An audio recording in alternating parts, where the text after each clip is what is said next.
వైకుంఠం కంపార్ట్మెంట్లు మరియు నారాయణగిరి షెడ్లు అన్నీ కూడా భక్తులతో పూర్తిగా నిండి ఉన్నది. స్వామివారి దర్శనానికి సుమారు 13 నుండి 24 గంటల సమయం పడుతూ ఉన్నది. ఓం నమో వెంకటేశాయ. ఓం నమో వెంకటేశాయ. టోకెన్లు లేని భక్తులకు విజ్ఞప్తి. ప్రస్తుతం వైకుంఠం కంపార్ట్మెంట్లు మరియు నారాయణగిరి అన్ని భక్తులతో పూర్తిగా నిండి ఉన్నది. స్వామివారి దర్శనానికి సుమారు 13 నుండి 20 సమయం పడుతున్నది. ఓం నమో వెంకటేశాయ.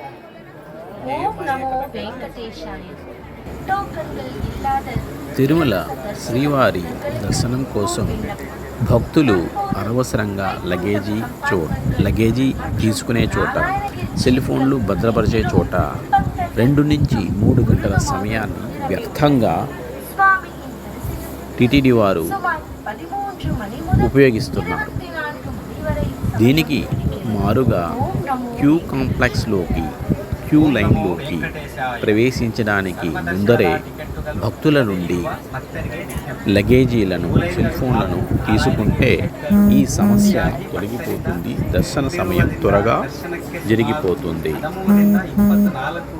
అలాగే భక్తులను చాంతాడంతా క్యూ లైన్లలో ప్రవేశపెట్టి అధిక సమయం నడిపించడం వల్ల పెద్దలు, పిల్లలు, ఆడవాళ్ళు, ముసలివాళ్ళు చాలా ఇబ్బంది పడుతూ ఉన్నారు. వారందరికీ కూడా సరైన వసతులు, సౌకర్యాలు కల్పించడం కష్టంగా ఉంటుంది.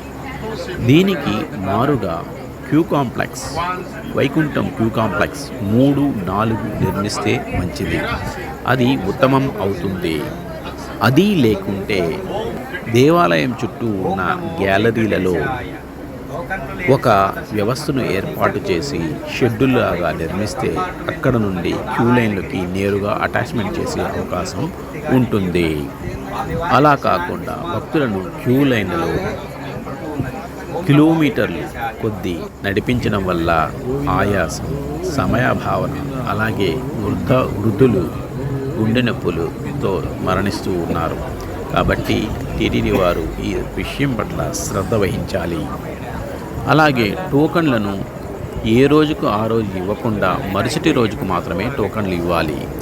ఎమర్జెన్సీలో అత్యధిక అవసరం కొరకు వారికి 300 రూపాయల టోకన్లను గతంలో వలె ప్రవేశపెట్టి పరిమితంగా 10-15 వేలు మాత్రమే ఇవ్వాలి. అది కూడా మరుసటి రోజుకి.